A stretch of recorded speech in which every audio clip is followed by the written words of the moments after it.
টি-20 cricket এখন এমন এক জায়গায় দাঁড়িয়ে গেছে যেখানে ভারতের নাম শুনলেই প্রতিপক্ষ দলের ড্রেসিং রুমে হালকা একটা দীর্ঘশ্বাস পড়ে। কেউ বলছে আজ আবার ভারত, কেউ আবার মনে মনে হিসাব করছে হেরে গেলে কত ব্যবধানে হারব। দক্ষিণ আফ্রিকার বিপক্ষে সদ্য শেষ হওয়া 5 ম্যাচের টি-20 সিরিজটা সেই গল্পটা আবার নতুন করে লিখে দিল। আহমেদাবাদের শেষ ম্যাচে 30 রানের হার, সিরিজ 3-1 ভারতের পক্ষে। এইসব সংখ্যার ভেতরে লুকিয়ে আছে ভারতীয় টি-20 দলের এক অদ্ভুত অভ্যাস। তারা হারতেই ভুলে যাচ্ছে।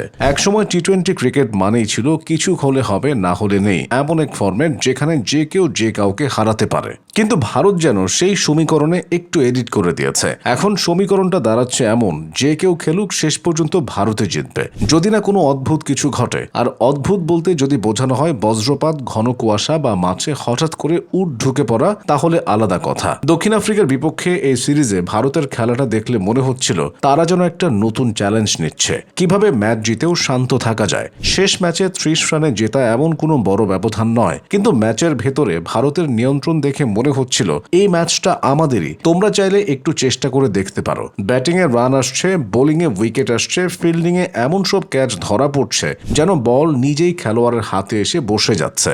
এই সিরিজ জয়ের সঙ্গে সঙ্গে ভারতের টানা 8ম টি-20 সিরিজ জয় নিশ্চিত হলো। 8ম সংখ্যাটা শুনতে শুনতে এমন লাগছে যেন এটা কোনো সিরিয়ালের এপিসোড নম্বর। প্রতিটা এপিসোডে গল্প একই, ভারত জেতে, দর্শক খুশি হয়, প্রতিপক্ষ বলে পরের সিরিজে দেখা যাবে।